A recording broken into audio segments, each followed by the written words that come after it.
June 1 ಕೊಡಬೇಕು. July ಈಗ ಶುರು ಆಗಿದೆ, ಜೂನ್ 1 ಕೊಡಬೇಕು.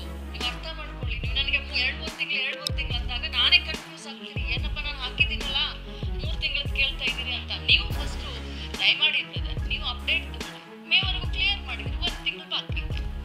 ಓಕೆ, ನೀವು ಹಂಗೆ ಸುಮ್ಮನೆ ಸಾಕಷ್ಟು ಕಡೆ ಅಲ್ಲ, ನನಗೆ ಸಾಕ್ಷಿ ಕೊಡಿ. ಹಾಗಾದ್ರೆ ಸಾಕಷ್ಟು ಕಡೆ ಅಂದರೆ ಎಲ್ಲಿ ಕೊಟ್ಟೆಲ್ಲ ಹೇಳಿ ನೋಡೋಣ. ಮಹಿಳಾ ಮತ್ತು ಮಕ್ಕಳ ಕಲ್ಯಾಣ ಇಲಾಖೆಯ ಅಧಿಕಾರಿಗಳಿಗೆ ಸಾಕ್ಷಿಗಳು ಬೇಕಂತೆ.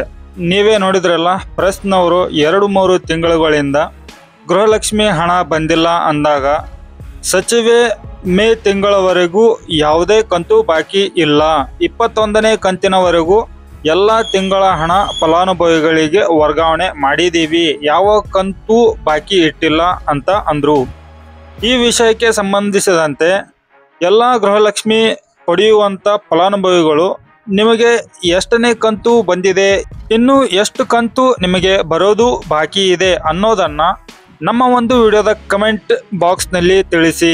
ಇವಾಗ ಸರ್ಕಾರಕ್ಕೆ ಜನರ ಸಾಕ್ಷಿ ಬೇಕಾಗಿದೆ ಹೊರತು ಮೀಡಿಯಾದವರ ಸಾಕ್ಷಿ ಅಲ್ಲ. ಮೀಡಿಯಾ ಪ್ರಶ್ನೆ ಮಾಡಿದರೆ ಸಾಕ್ಷಿ ಕೊಡಿ ಅಂತಿದ್ದಾರೆ. ಅದಕ್ಕಾಗಿ ತಪ್ಪದೇ ಕಮೆಂಟ್ ಮಾಡಿ. ಹಾಗಿದ್ರೆ 22ನೇ ಕಂತಿನ ಬಗ್ಗೆ ಕೂಡ ಬಿಡುಗಡೆ ಯಾವಾಗ ಮಾಡ್ತಾರೆ ಅನ್ನೋದನ್ನು ಈ ಒಂದು ವಿಡಿಯೋದಲ್ಲಿ ಹೊಸ ಅಪ್ಡೇಟ್ ಕೂಡ ಲಕ್ಷ್ಮಿ ಹೆಬ್ಬಾಳ್ಕರ್ ಮೇಡಮ್ ಅವರು ಮಾಹಿತಿಯನ್ನು ಕೊಟ್ಟಿದ್ದಾರೆ. ಅದನ್ನು ತಿಳಿಯುವ ಮೊದಲು ಚಾನಲ್ಗೆ ಸಬ್ಸ್ಕ್ರೈಬ್ ಮಾಡಿ. ಅದರ ಜೊತೆಗೆ ತಪ್ಪದೇ ವಿಡಿಯೋಗೆ ನಿಮ್ಮ ಅನಿಸಿಕೆ ಅಭಿಪ್ರಾಯಗಳನ್ನು ಕಮೆಂಟ್ ಮಾಡೋದನ್ನು ಮರಿಬೇಡಿ. ನಮಸ್ಕಾರ ವೀಕ್ಷಕರೇ, ಇಷ್ಟೊತ್ತು ನೀವು ಸಚಿವರು ಹೇಳಿರೋ ಮಾತು ಕೇಳಿದ ನಂತರ ನಿಮಗೆ ಅಷ್ಟೇ ಅಲ್ಲ, ನನಗೂ ಕೂಡ ಶಾಕ್ ಆಯಿತು.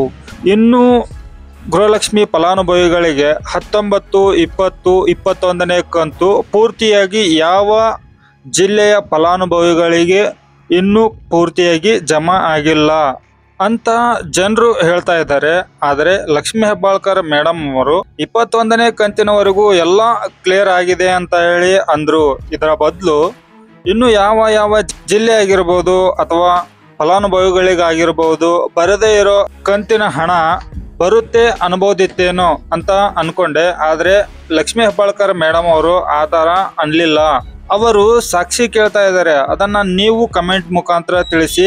ಎಲ್ಲ ಕಂತು ಬಂದಿದೆಯೋ ಅಥವಾ ಇಲ್ಲವೋ ಅಂತ ಇದ್ರ ಬಗ್ಗೆ ನೀವು ಸಾಕ್ಷಿಯನ್ನು ಕೊಡಬೇಕು ವೀಕ್ಷಕರೇ. ಇದರ ಜೊತೆಗೆ 22ನೇ ಕಂತಿನ ಅಪ್ಡೇಟ್ ಕೂಡ ಕೊಟ್ಟಿದ್ದಾರೆ.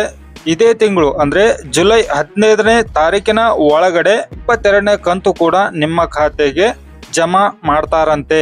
ಇಷ್ಟು ಈ ಒಂದು ವಿಡಿಯೋದಲ್ಲಿ ಮಾಹಿತಿ ನಿಮಗೆ ಸಿಕ್ಕಿರುತ್ತೆ ವೀಕ್ಷಕರೇ.